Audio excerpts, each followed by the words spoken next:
Welcome. This Halloween, myself and a handful of other narrators from the horror community have come together to produce over an hour of stories for your enjoyment. All of the narrators who pitched in for this video will be linked in the description, and I highly recommend checking out each and every one of them. All of the music that's used for this special will also be linked, along with the footage that went with it. But without further ado, sit back, relax, and enjoy this year's Halloween special.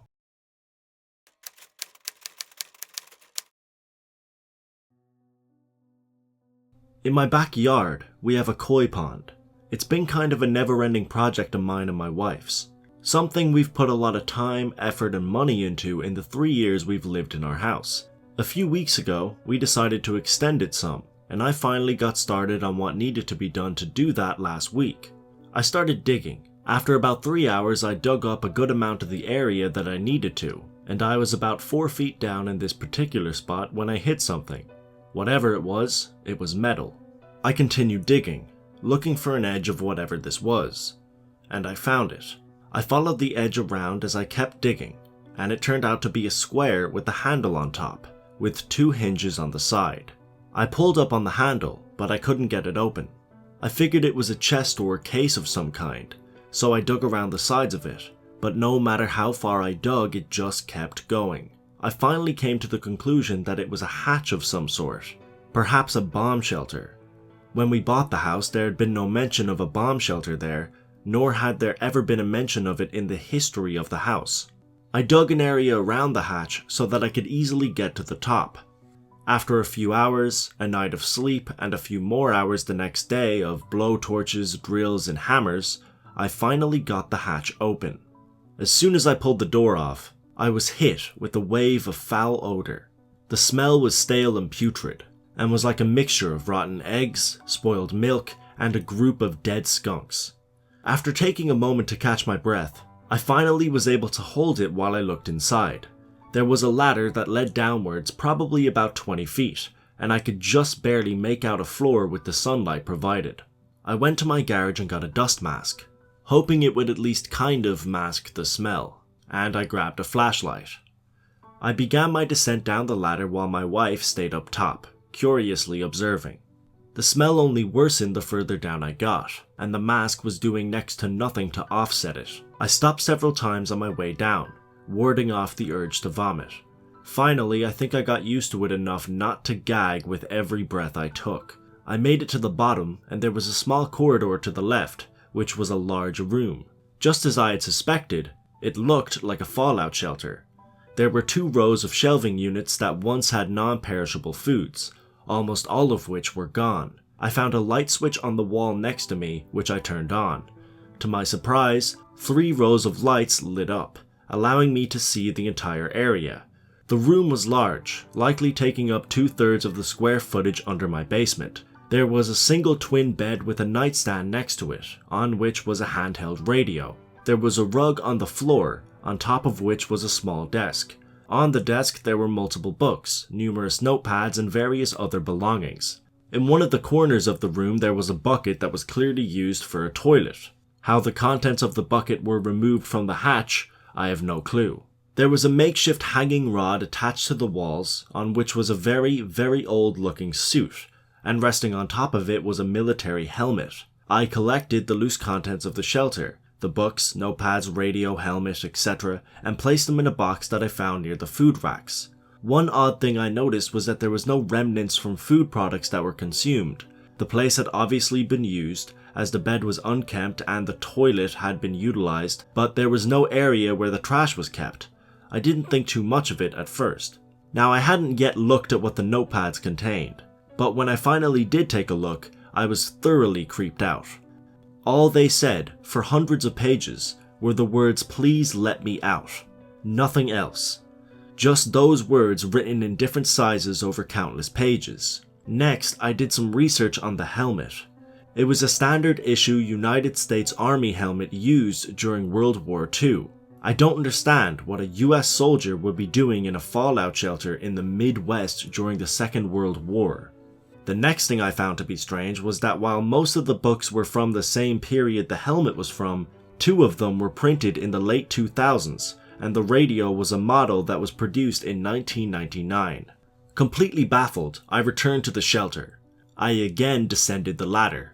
I decided to do a thorough inspection of the place, my hope being to gain any kind of insight as to who had been down there. I looked at the remaining food on the shelves, and all of it seemed to be from the World War II era. I looked for hidden doors, but found nothing. The walls were all perfectly solid, without a flaw to note. I sat down in the chair at the desk and opened the drawers, but found nothing. I examined the desk for anything that may have been etched to it, but the wood was next to flawless. It was only when I backed the chair up over the rug and took a step back that I realized the floor beneath me was hollow. I yelled up to my wife that I had found something. I moved the chair to the side and pushed the desk off of the rug. Then I slid the rug in the opposite direction of the desk, which revealed a trap door, which was being held closed by a master lock that was sat in a divot cut into the metal floor. I used a hammer and chisel, and after a short time I dismantled the padlock. I opened the hatch within the hatch and fell back after getting a glimpse of its contents. Beneath the trap door was the source of the smell. It was a decomposing body, one that looked as if it had only been there for a week or two. The area was just big enough to fit this man, who was positioned in a way I didn't even presume possible for a human. The only way I can describe him is folded up. I immediately called up to my wife to call 911 and got out of the hatch. The man was wearing clothes from the World War II era. In his pocket was a military ID, showing that he was born in 1921. Another pocket contained a Motorola Razr cell phone from 2007.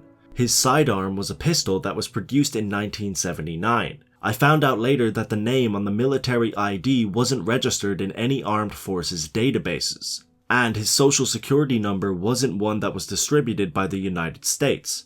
Nobody by his name was ever reported missing in the history of the country. It was determined by investigators that the ground above the hatch door had remained untouched for decades, and it was confirmed that the door was in fact the only means of entering and exiting the shelter.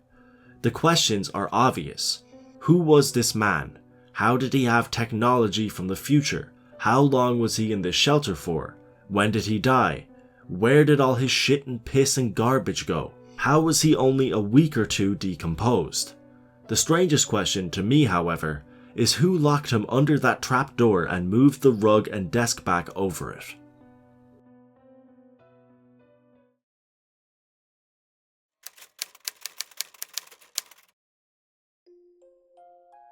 Between the ages of 2 and 5, my family lived in a house that a family friend was renting out. It was a nice house, 3 bedrooms, 2 bathrooms, and a big kitchen.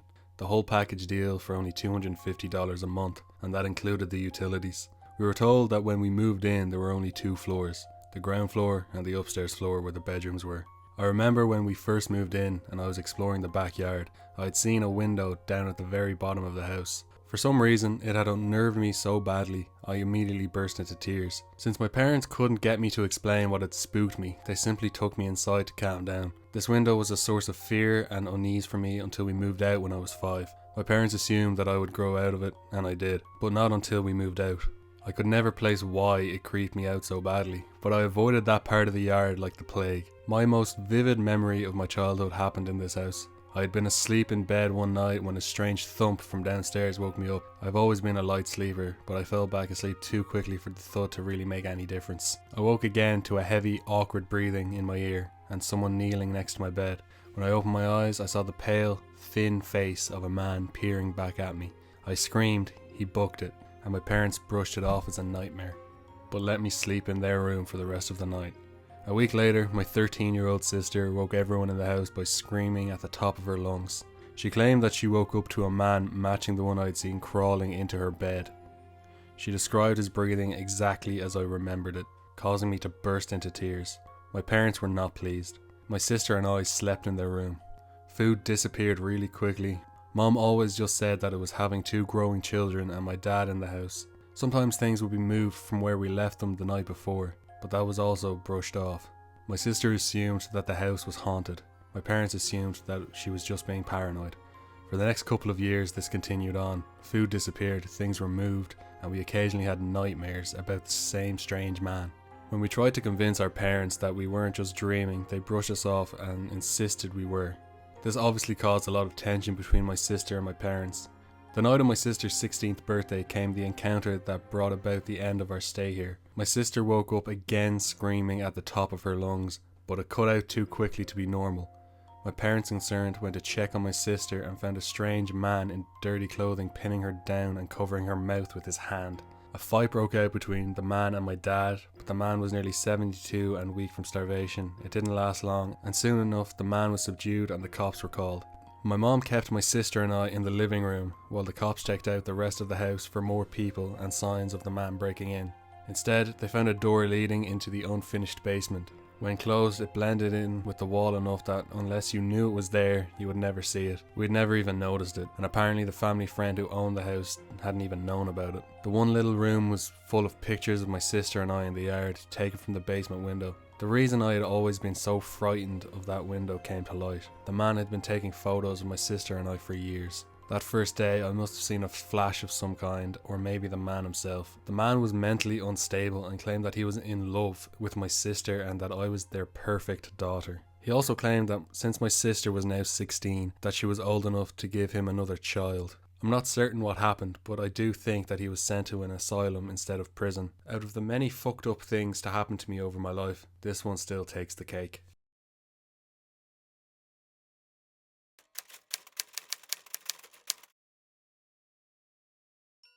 I won't let my kids trick-or-treat this Halloween. Not after what happened last year. Not when half the town's parents are still in mourning and every other week you see cribs and twin-size beds by the curb for anyone to come by and pick up. They're stark reminders that the losses cut deep around here. The pain's still there, and even if those wounds have started to heal for some, they'll always itch. Last year, kids received tainted candy. 55 got sick, 31 died. It was all over the news, so I don't need to go into a background story that you already know. My girls were lucky. They're both allergic to peanuts, so they just gave the candies to their friends. Friends that they don't have anymore. I remember my shift in the ER, when the kids started trickling in. It took a few days. The first one was on November 3rd, a 4-year-old named Regina. She was having trouble breathing. At first, we thought it was an allergic reaction, but none of the treatments seemed to work. As she got worse, it was only after we'd scoped her to look inside her lungs that we'd realize what was happening. By then, though, it was too late. She died right there on the table. 3 more young kids came in that night. They all died. The next day, the trickle became a flood. Older kids joined the younger ones with trouble breathing. These seemed worse off than the kids from the night before. The initial symptoms had given way to the secondary ones before death, so we had to deal with the shock and terror they were experiencing as the condition progressed. The CDC representatives arrived not long after 10 more had died, and they were able to quickly trace the source to contaminated candy. The local chocolate producer was determined to be at fault, and a speedy investigation revealed exactly how the candies were contaminated. The business was shut down. The owners are still tied up in court cases for their negligence and refusal to comply with proper importation safeguards. Like I said, after a year, it's all still fresh in the minds of so many families.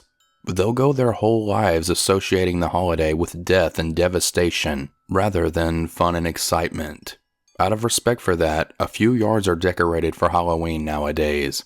There are some pumpkins on front steps, but no real displays. Well, there had been one. A Japanese family who'd moved to town in August had been mostly unaware of the circumstances surrounding the tragedy. They'd bought the house across the street from me. Excited to celebrate Halloween in America for the very first time, they decorated their front lawn with skeletons, pumpkins, monsters, and spiders. A couple neighbors visited the next day and carefully explained to them what had happened the year before. The decorations were down within an hour. It wasn't that anyone was truly angry that the decorations were there. Most of them were fine. Had they just left 3 or 4 things up, no one would have complained. Hell, some people who were lucky enough to not have been touched by the tragedies might have appreciated a little Halloween spirit.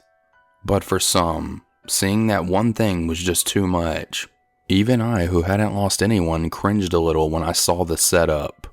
It made me think back to that night on November 3rd when Regina came in. I remembered the scope going down into her lungs. I remember how we stared at the screen in a combination of horror and fascination. It wasn't a skeleton or a pumpkin or a monster that killed those children. It was the spiders. The million of tiny black spiders whose eggs had been in the cocoa powder decorating the finished chocolate and peanut butter candies. The kids who'd suffocated before the spiders had exited their lungs were the lucky ones. It was those in the waiting room or car or ambulance who hacked and coughed up clouds of them as they died who had it worse. The Japanese family apologized profusely as they removed all the decorations. It was obvious they were mortified.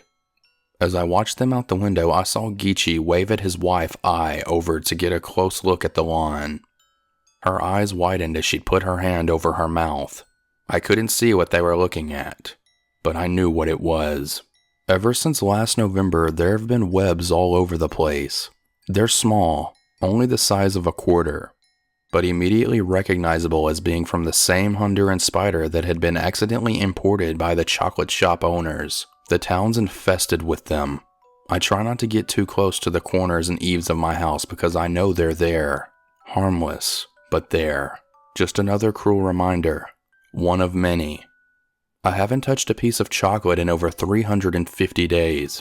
I dread having to use the scope when I'm at work in the ER, and nearly every night I dream about how it all happened, only to jolt awake with the feeling of spiders squirming through my lungs and sinuses.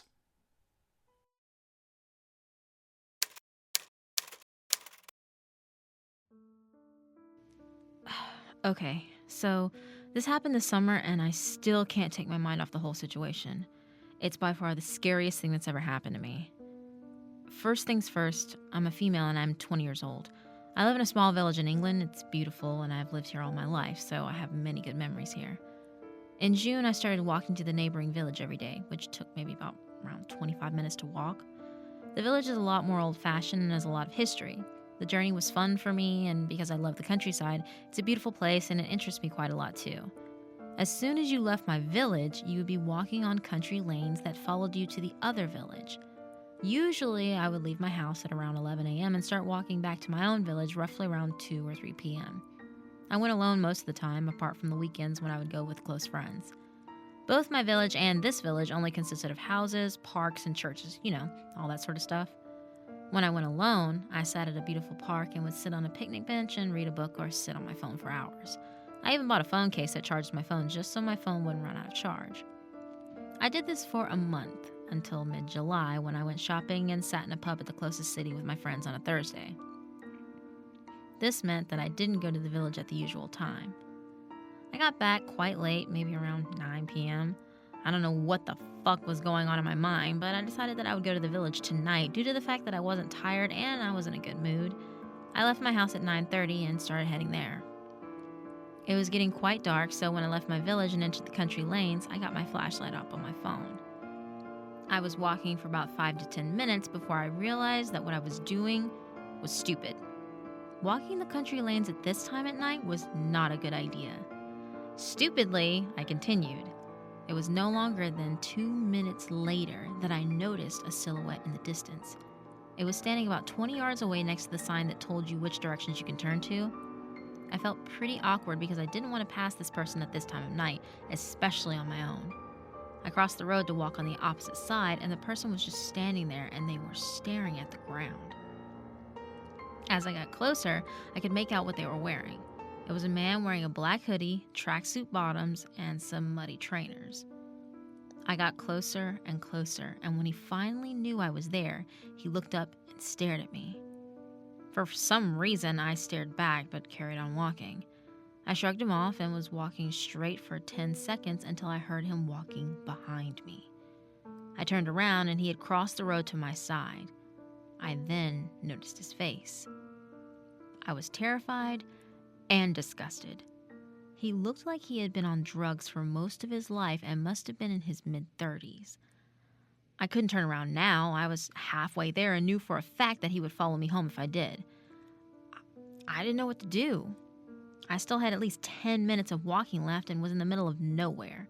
No people were around, and the closest building was in the village. I had no friends in the area either, so I couldn't go to anybody's house. I started walking faster, but so did he. I was petrified at this point. Things like this don't happen to people like me, or that's what I thought. I started to cry a little, and then I heard him say in the most horrifying and evil tone I've ever heard, "You can't escape me, young lady." I started running and screaming. I don't even know how to explain it, but I couldn't control my screaming. It was like I was automatically doing it, if that makes sense. He started running too, and he was much faster than me. Could this scenario get any worse? I thought to myself. I slowed down, extremely out of breath, and I cursed my asthma for this. Tears were streaming down my face, and I felt like I was going to collapse. Then, this fucking creep grabs me, and I fall to the floor, screaming louder than I've ever screamed before. I didn't know how I could possibly have screamed like this, considering I was out of breath and having a panic attack. He was lying on top of me. He was so fucking heavy and smelled so bad that I could have threw up. I couldn't see his face anymore due to the tears in my eyes. I paused for a second. Then, he whispered into my ear, "I won't hurt you, but I will break your neck if you continue to scream like that." Regardless of what he had just said, I continued for what felt like an eternity. I heard a car heading towards us in the distance. I screamed, "Help me!" I felt a lot of relief when I heard the car slowing down. "Help me, please!" I continued. The guy got off of me and sprinted into a cornfield. A man and a woman stepped out of the car. They must have been not that older than me, and they asked me what happened. I told them the whole situation, stuttering and gasping for air. The woman sat with me and gave me some water, and luckily she had an inhaler. The man shouted for the creep, who we could still see sprinting extremely fast down the field, then took off after him. They both took me home, and I thanked them both ever so much for helping me. God knows what could have happened to me if they didn't stop or even noticed me. I told my friends about the whole event, and a lot of people met me during the weekend and comforted me. The police were notified, but unfortunately, the creep was never caught. I didn't have a good enough explanation of his face, and of course, there were no CCTV footage in that area. Of course, I never walk the streets, especially country lanes after dark anymore. I only visit the village every week now since this event, and only ever go with my close friend Courtney. My lesson here is that no matter how safe your area may sound, there will always be bad people around, and you should never walk the streets at this time alone. Creepy, violent, drug-addicted freak, I hope you get caught and get what you deserve. And for the love of God, I hope we never meet again.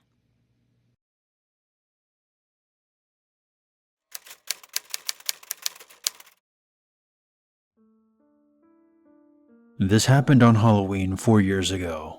I was sitting on the sofa in my apartment relaxing with my laptop, waiting for kids to come knock on my door as I usually did. Being too old to trick-or-treat, but not a fan of parties. However, this year, I had just moved to a new apartment, which was farther away from the larger homes I lived near before, and fewer kids seemed to be in the area. One of the reasons was that it was an apartment complex for single guys, and was far enough from my college that people who lived here had to drive to school. Still, I had a small bucket of candy prepared, as usual, which I had been snacking from. The apartments on both sides of me are usually quiet. Nobody lives in the apartment above mine. So far, the evening was just hours of silence and occasional music from my laptop. It was 7 o'clock and still not a single person had stopped by for candy. I suddenly realized that I might have left my outside light off. I wasn't used to my apartment yet, so I opened the door and looked outside to check. It was off. No wonder nobody had stopped by. I flipped the switch on and looked back outside to see if people were there. I couldn't see anyone walking around, but it was dark and the complex was large, so I didn't think much of it. I closed the door and started walking back towards the sofa. That was fast, I thought. I walked back to my sofa, stopped the music on my laptop, and picked up the bowl of candy. When I walked back to the open door, a young dark-skinned boy, probably about 10 years old at most, stood there by himself, with what looked like white flowers sprinkled all over the top of his head. He was wearing a SpongeBob shirt, and it didn't seem to be a costume, nor dressed unusually, except for the white flower that was on his short hair and forehead. He didn't say trick or treat, but he looked up at me and seemed irritated for some reason. "Can I use your bathroom?" His voice was monotone, almost like he was trying to fake a robot voice. I smiled, a bit shocked that my first visitor was this kid, and he didn't even want any candy. "Sure, but be quick." He ran inside past me and closed the bathroom door, locking it behind him. I decided to keep the front door open and stand next to it while I waited for him to finish, holding the bowl of candy while looking to see if anyone else was coming toward my apartment. 10 minutes later, and nobody came by, and the boy was still in my bathroom. "Are you okay?" There wasn't an answer, but I could hear him walking around behind the door. The water faucet turned on a tiny bit. It was just streaming softly. I waited by the door. 2 minutes later, and the water was still running. My front door was open, and it was dark outside, except for the glow from my porch light. Can you come out for a second?" I started to worry if the boy was alright, or if he was playing some kind of prank. After all, it was Halloween. "I'm opening the door." I knew it was locked, but I tried wiggling the handle to see if it would budge. The water was running, but I couldn't hear anything else from behind the door. "Can you open the door? I need to use the bathroom," I said, using that as an excuse. I was starting to panic a little inside.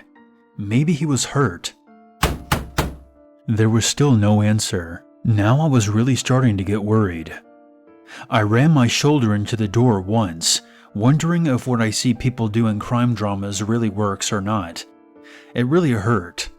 I tried it again and again. Then I tried kicking the door.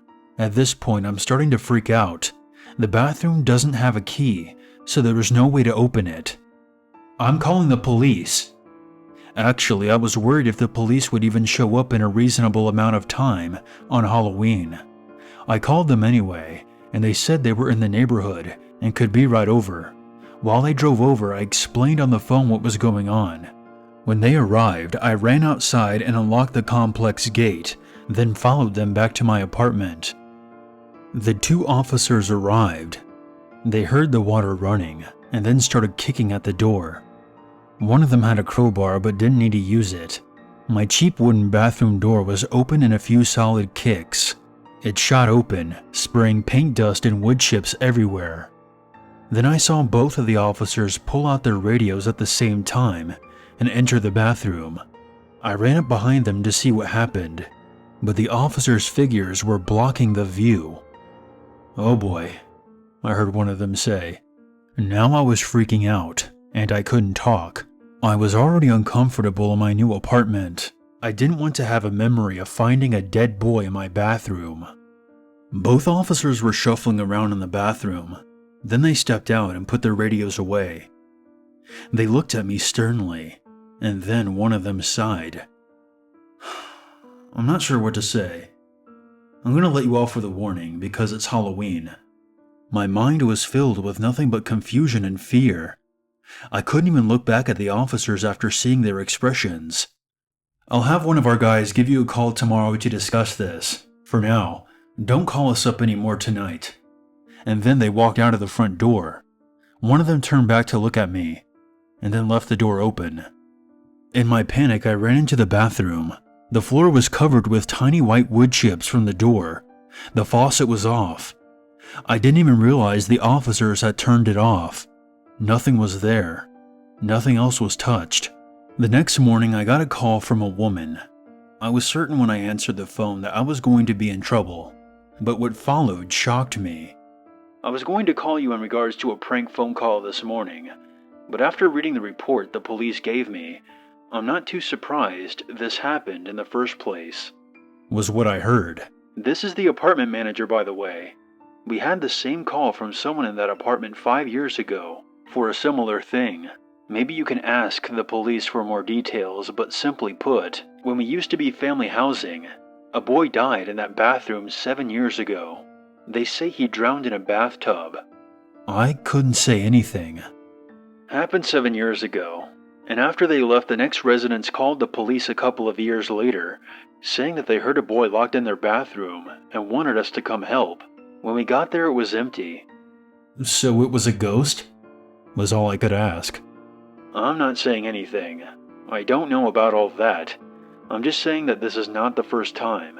But the whole bathroom has been remodeled since then. It was a long time ago. The call continued and we talked about some other things, mostly unrelated to the event of the previous night. I hung up the phone and was feeling a bit shaken. Nothing else happened that day. I decided I'd better call someone to fix the door. The apartment manager told me that she would pay for it, then jokingly told me not to let any kids use it. I tried as hard as I could to smile over the phone. The next day, the repair company came by. They called me on my cell phone, and I jogged outside to let them in. Right then, it felt like my insides were hit with a rock. I suddenly remembered that my apartment complex has a gate. Nobody without a key could enter. It's no wonder that there were no people trick-or-treating at my apartment complex. It was a singles apartment. No kids lived there, and no kids could have entered.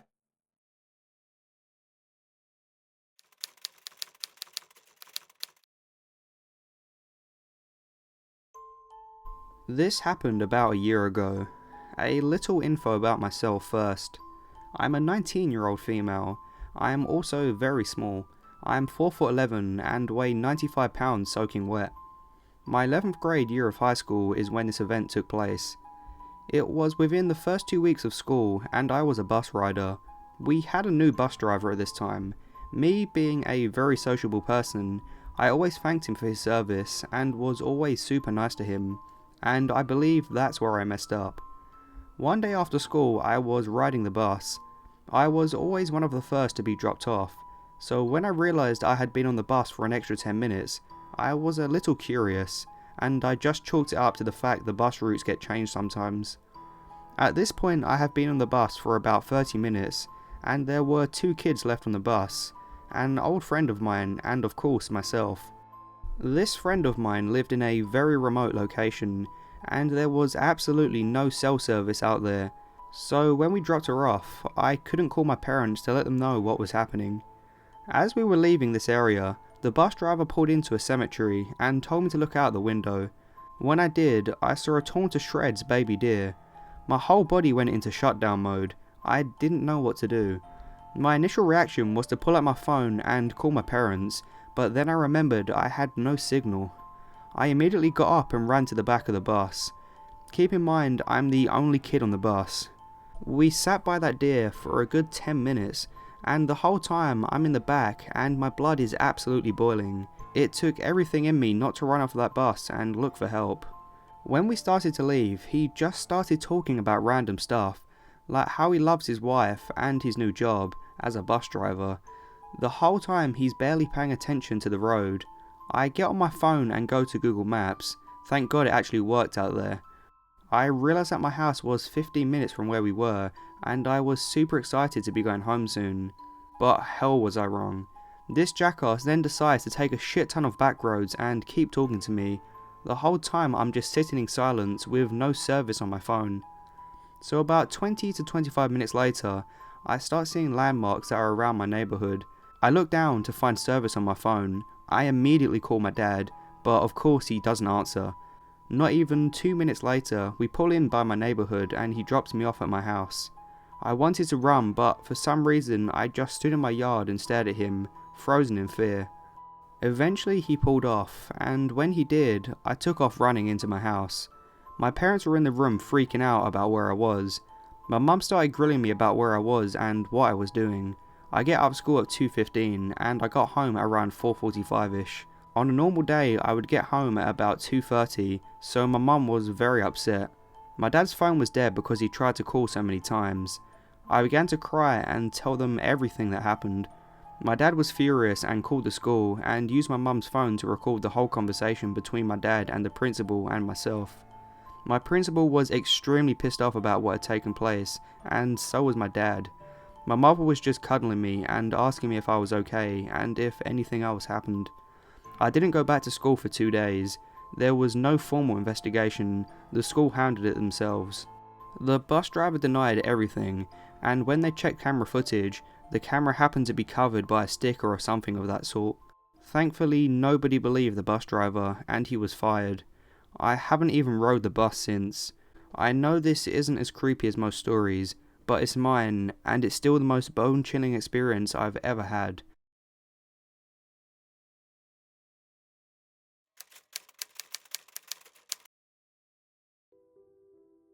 When I was a kid, I had this recurring nightmare that always preceded the death of a loved one. It wasn't quite a premonition. I didn't know who was going to die, how they would die, or when, only that it would be within the next few days to a week. I had the dream a few times before I figured out the link between the dream and the deaths. Now, these were ordinary deaths. Elderly relatives, my grandfather's terminal cancer, my aunt who lost a child during preterm labor. I grieved for each lost loved one. The dream was short.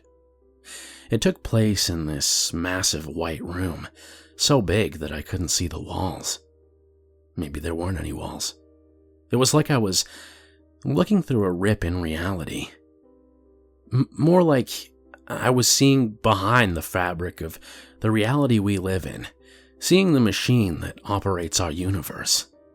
I say machine because it felt so cold, so mechanical.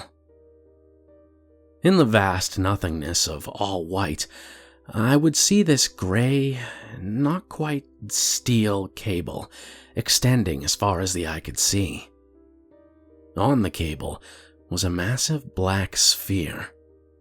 No light reflected off of this sphere. In this too bright white plane, the sphere was impossibly dark, as if it absorbed any light. The sphere would move swiftly along this cable until suddenly the rest of the cable would just vanish and the sphere would stop instantly without any slowing. Then a wall would appear, a too bright white wall that was indistinguishable from the rest of the too bright whiteness, but I would know that it was there. On the wall, a name was printed. At least, I always assumed it was a name. I could never picture it after I woke up. This wall would only stay up for a split second, but it was an eternity. Everything around me would evaporate, and I'd have this feeling in my entire body that was a combination of pure weightlessness, the feeling you get when you're about to fall, and utter, consuming dread. In that split second, someone ended. This was an absolute ending. There is no afterlife, no heaven or hell, after the certainty of this mechanism. I would wake up gasping, crying, completely disoriented. The first time I remember having this dream was when I was 7, although it was already familiar to me then, so I'm sure I was even younger when it first started. I was raised Catholic and was actually a pretty religious kid, but this dream was the antithesis of my entire religion. I tried to ignore it at first, tried to forget about it. I had the dream a couple more times after that. When I was 9, I had it 3 nights in a row. Then, my great-grandma passed away, and the night was dream-free. I realized what it meant and tried talking to my parents about it. They chalked it up to grief and an overactive imagination. I tried talking to the school counselor about it. She talked to my parents. My parents were going through a rough patch, made worse by having to foster and provide for 3 of my cousins, plus my brother and I. I overheard things like seeking attention, acting out. Maybe she got it from one of her books. needs more socialization. I tried talking to our church's priest about it too, who seemed very skeptical and just told me to have faith in God and pray more. After that, I learned my lesson and stopped talking about it. The dream came again when I was 10, and I guessed, correctly, that it was my grandfather, who'd been ill for some time with terminal brain cancer. I convinced my dad that they should go see him that weekend. He lived a couple hours away from us with his wife. My grandpa passed the night after they arrived. I tried researching the dream, but unlike the movies, neither our school library nor our public library had many books about premonitions, the afterlife, well, aside from biblical texts, or anything supernatural. The internet wasn't helpful either. This was in the 90s, and not surprisingly, it's hard to come up with relevant results for something like Big Black Ball, Precognitive Dream Death. I did pick up dream interpretation as a hobby, and because of all the time I've spent digging into dream symbols, I'm actually pretty good at interpreting people's dreams. I had the dream again when I was 11, great-grandma, then again when I was 13. This time, the dream started nightly on September 4th, 2011.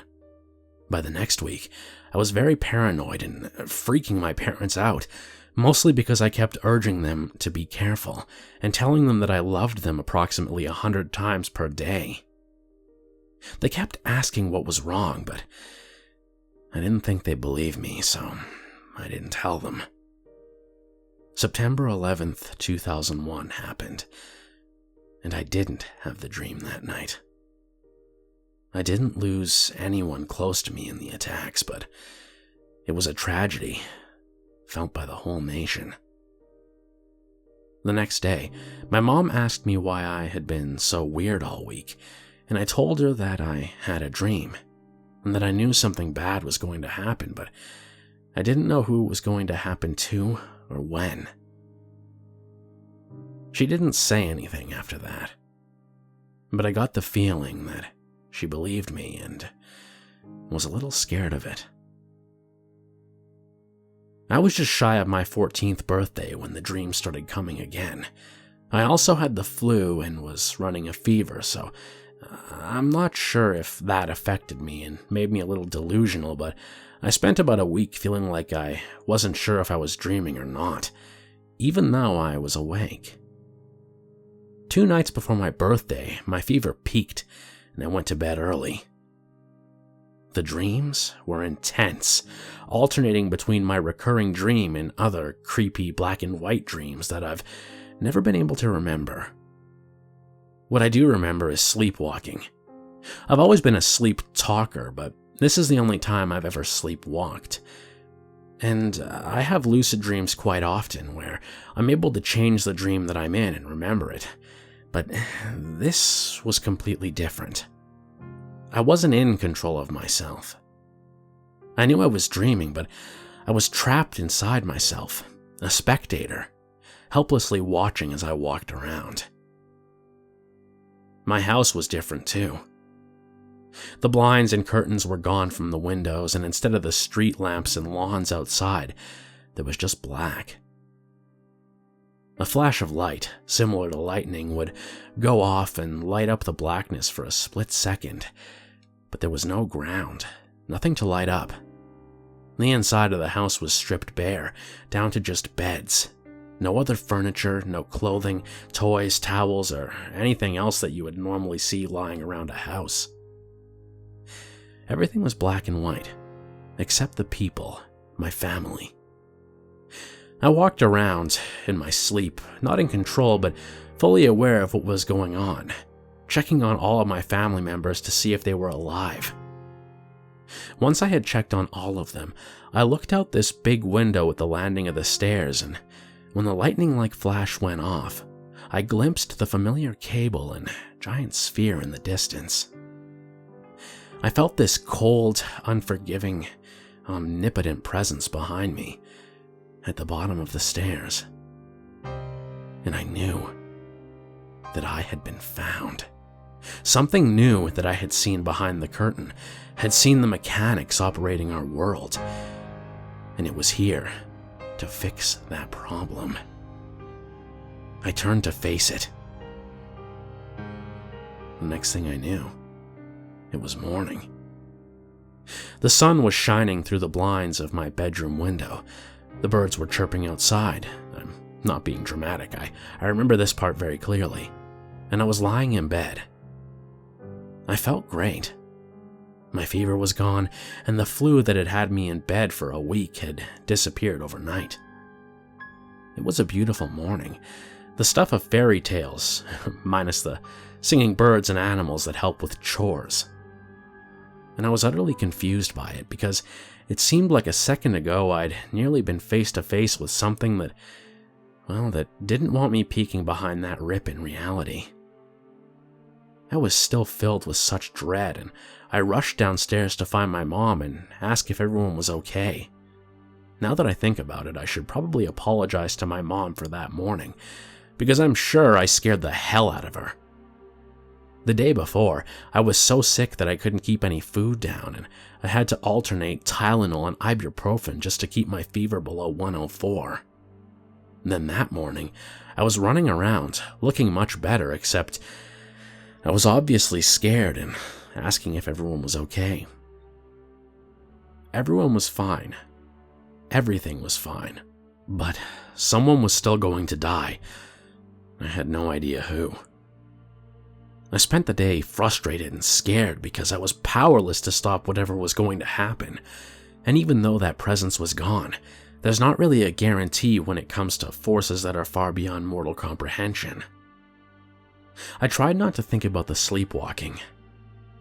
I was in no way ready to begin to wonder what happened there. No dreams that night. I slept great, but I awoke with a heavy heart because I knew what it meant.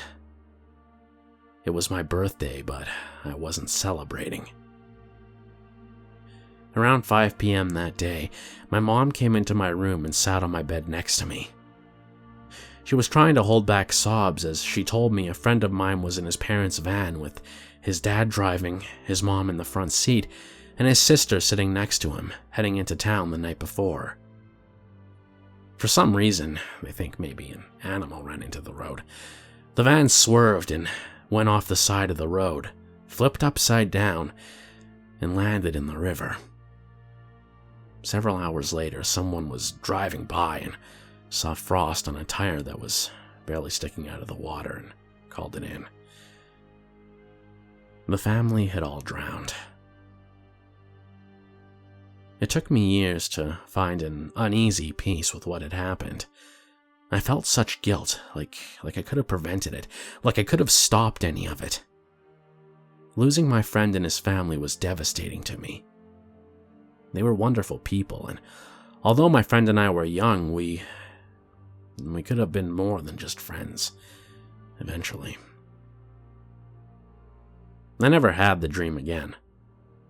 I've tried again and again to make some sense out of it, but I've never really found anything close to what I experienced. I know I didn't cause any of these deaths, that I was just someone who, either by chance or for an unknown reason, saw through this immersive illusion we call reality and got a glimpse into the mechanism behind it. I don't feel like I was punished by the presence I felt. I think it simply closed up that rift that I was seeing through. I still don't understand any of it. I don't think we're able to understand. We just aren't meant to.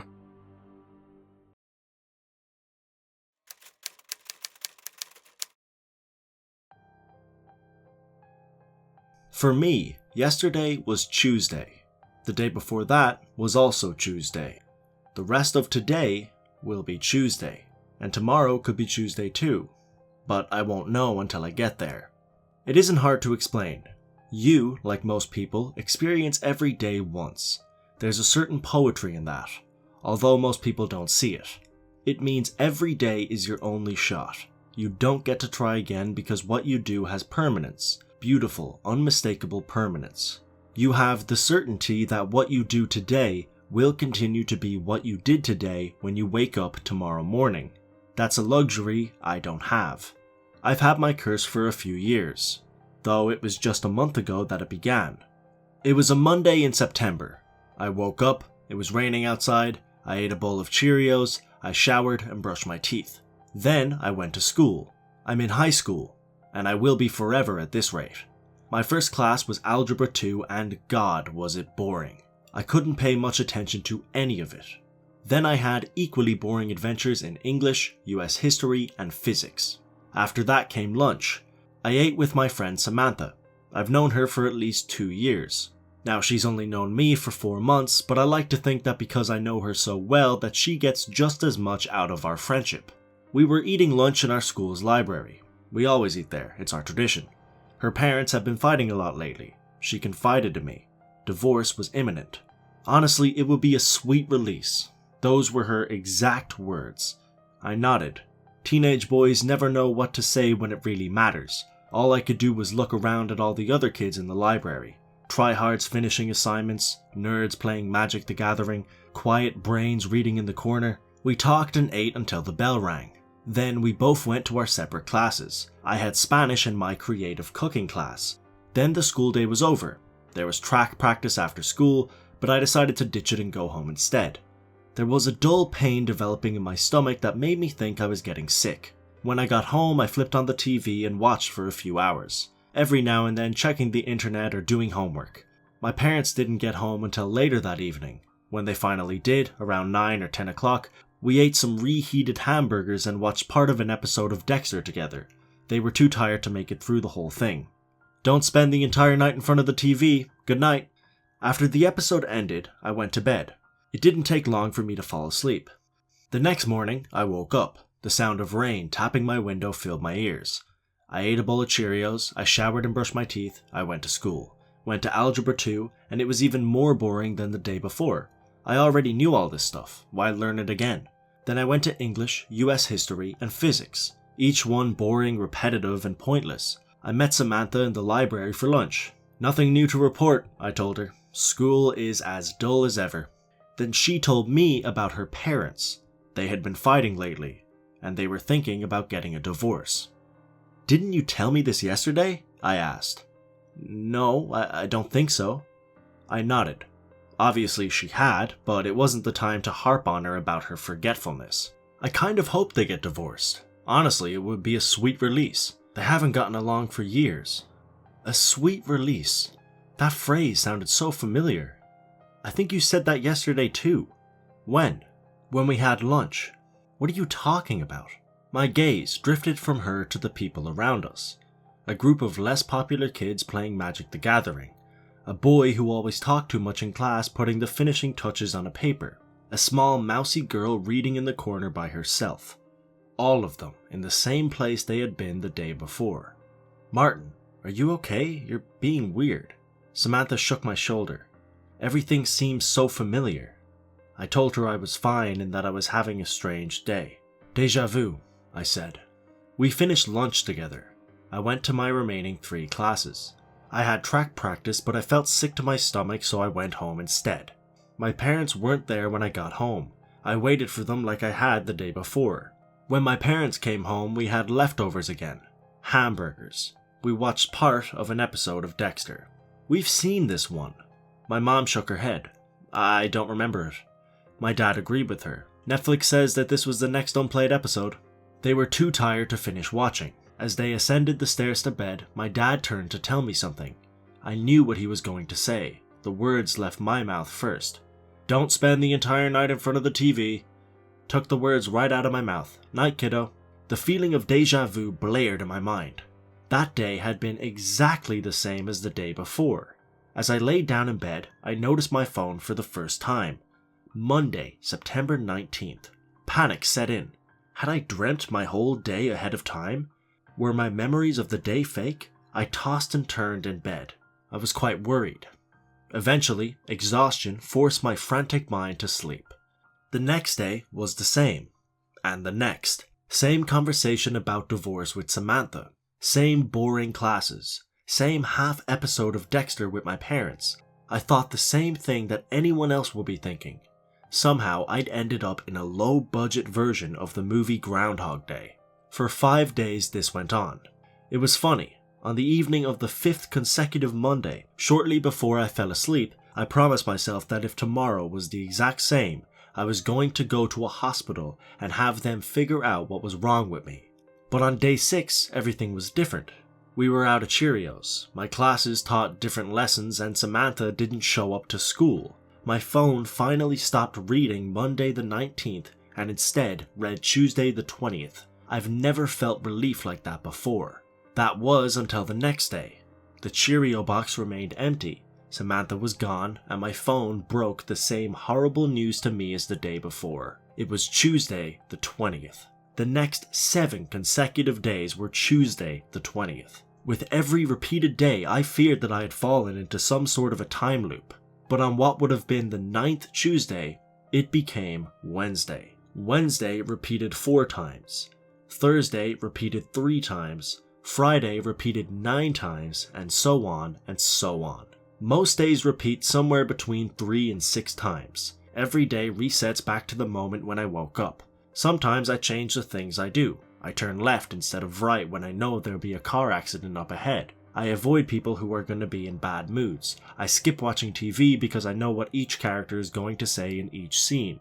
Here's the thing, only the last day takes. So if I repeated a Monday 4 times, and on the 3rd instance of that Monday I wrecked my car, but I didn't wreck it on the 4th Monday, then I wouldn't have a wrecked car when it became Tuesday. I know what you're thinking, that's a silver lining, right? I can do anything I want to anyone and it doesn't matter because it will all be erased at midnight. But there's a problem. I can never tell when a day is going to be the last occurrence of that day. The most I've ever had a day repeat itself is 17 times. That was the day my grandmother died. I was in the room with her, just the 2 of us, every time. We were in the hospital, where she was recovering from a bout of pneumonia. Her frame was bathed in the sterile hospital lights. The hunched figure underneath those sheets looked more like a ghost than my grandmother. She was looking at me. Her mouth opened and she started to say something, but then all of a sudden she let out this god-awful scream. It froze my blood, and then she was gone. Heart failure. No one could have seen it coming. I tried warning the doctors, but they were never able to stop it. After a while, I just started letting it happen, savoring every moment I had with her before she was gone. When one of our loved one dies, you get to walk away from it knowing that it's over. But I had to relive her death over and over. 17 times I watched the life get ripped out of her body. It never got any easier. There's a little bit of a pattern to when the days repeat themselves. I found that on the difficult days, the traumatic, stressful days when you're just begging the universe to move on and let that day end, they're the ones that repeat themselves the most. Every horror I face, whether emotional or physical, I face over and over. Sometimes it's like being in hell. Thus far, I haven't had a reason to tell anyone about this. I mean, they'll just think I'm crazy. I don't appear to be aging any quicker, and although it can get boring sometimes, I've kinda grown accustomed to the repetition. Plus, I'd be remiss to not mention the benefits. My grades have gotten better because I always see the test answers before. I can make a little money betting on football, and I usually get a redo when I say something stupid to a girl. It's harder to change big things because I only get to repeat 1 day at a time, so I haven't saved anybody's life or anything. Until today, I never seriously considered telling anyone about this. But I think I have to now. Today is the 9th consecutive Tuesday, the 18th, that I've been through. It might be the last Tuesday, or maybe it won't be. I need to tell someone about what happens because no matter how hard I try, I can't find any way to prevent it. Here's how the day will go. I wake up in the window seat of an airplane. Outside, all I can see is the ocean and a darkened sky. My phone reads 4 a.m. wherever I am. My family is on a red-eye to Japan. Our dream vacation. My mother is sitting next to me and I decide to let her sleep for a while. I turn on the little computer screen on the seat in front of me. We still have 7 hours to go on our flight. I read for a while from a book that I bought on the flight. Then I doze on and off for a while. Around 6 a.m., everyone I can see on the flight is still asleep. Except for this big guy sitting a couple rows in front of me. He's a heavy-set man in a white business shirt and grey slacks. Looks like a real mess of a guy. Balding, dirty, you know the type. At 6:13, he unbuckles his seatbelt and he stands up. He fills the entire aisle and some of the seat next to him. His head just barely reaches the ceiling. The heavy-set man puts a hand in the pocket of his slacks and pulls out something black. Then there is yelling. First from the man, and then from the people on the plane who are waking up. Everybody stay where you are. Who are you? What are you doing? Shut up. Everybody is going to stay in their seats and be quiet. I can see the other men standing up further down in the airplane. They all have guns. These men are all dressed the same. They're all middle-aged and dirty looking. They're hijackers. Many passengers are crying. There's a delirious woman in the row behind me who is hyperventilating and won't stop screaming. The heavy-set man walks over to her. Shut the fuck up. Please don't hurt us. I said shut up. Why are you doing... There is a ringing in my ears, and my vision blurs. Little droplets of red have covered the walls above the surrounding seats. Screams erupt from all sides of me. A baby starts crying somewhere near the back of the plane. That's what happens if you talk, so everybody keep your goddamn mouths shut. My mother grabs me tightly and the men keep their guns trained on us. There must be at least 10 of them. Nobody moves an inch. Near the front of the plane I hear 2 gunshots. Then I feel my stomach lurch forward. The window shows an ocean that has been perfectly flat. It's diagonal now and it's growing larger every second. The crash lasts for only a second. Down the aisle I see the plane disintegrate as it strikes the water. My last memory is my mother's face being torn from her skull, just as the words "I love you" disappear from her lips. Everything goes dark, and my ears start ringing. Then I wake up. It's 4 a.m. I'm on a red-eye flight to Japan with my family, and I have 2 hours to live. The second time this happened, I tried to warn the pilots.